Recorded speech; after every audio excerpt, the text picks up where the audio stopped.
It was just another ordinary morning when I saw the envelope perfectly placed on the kitchen counter. My name scrawled in his familiar handwriting, staring back at me. First I thought it was just a note. Maybe he had left early for work or gone to visit his mom. But as soon as I picked it up, something in the pit of my stomach told me it wasn't going to be that simple. The weight in my chest felt different. Heavy. Like the silence in the house had a voice of its own. There were no shoes by the door. The bed was left unmade. A stark reminder that something was off. As I stood there, the envelope already trembling in my hands, I had a feeling now. I knew it wasn't going to be good.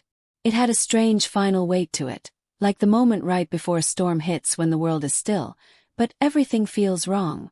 I opened the envelope slowly, my fingers barely able to hold it together.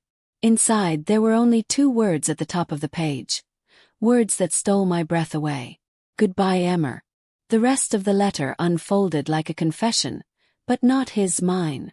The words spilled out in a way I never expected, so calm, so deliberate. He told me he'd known for a while. Ever since that night I came home smelling like someone else's cologne. The night I told him I'd been working late. He knew then. All the phone calls I took in the other room, the extra showers, the girls' nights that weren't really girls' nights.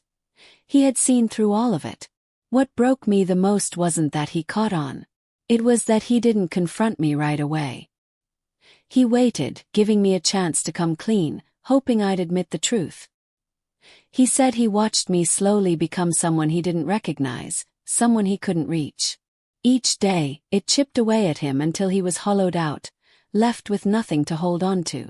He wrote that he didn't hate me. That was the worst part. If he had screamed, cursed, or raged, I could have absorbed it as punishment.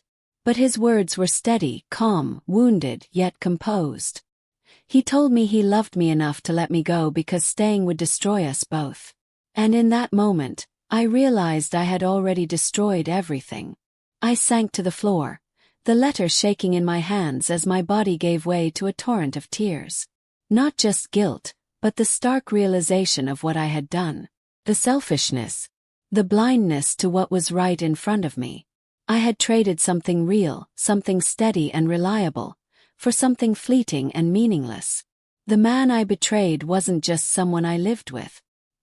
He was a man who folded my laundry when I forgot, who rubbed my back when I was anxious, who knew exactly how I liked my coffee and kissed my forehead every night before bed. I thought he didn't notice things, but he noticed everything, quietly, deeply, without ever making a fuss. I had taken him for granted, and now I was paying the price. I tried to call him, but his phone was off. I texted, emailed, even drove to his office only to find that he had taken an indefinite leave. That's when it hit me. This wasn't a rushed decision. He had planned this, not out of malice or spite, but out of heartbreak. He needed space from me, from the life we had built together. The following days were a blur as I replayed every moment I had overlooked. The nights when he looked at me a little too long. The quiet dinners where he waited for me to speak but I never did. The mornings when he asked, "Are you okay?" And I lied through a smile. I wanted to believe he might come back, that maybe with time we could talk, could work it out. But weeks passed, then months, and eventually, I heard from mutual friends that he had moved to a smaller town, started over. He never spoke badly of me. He just said it didn't work out and left it at that. I finally responded to his letter. Not with excuses, not with explanations, just a simple truth. I was wrong. I loved him. I had ruined something beautiful because I didn't know how to handle real love. I didn't get a reply, and I didn't expect one. He had already said goodbye. I still have that letter. It's folded carefully, tucked away in a drawer I never open. It's a reminder of what love can be. Quiet, watchful, patient. And if you don't honor it, you may not realize its depth until it's already gone.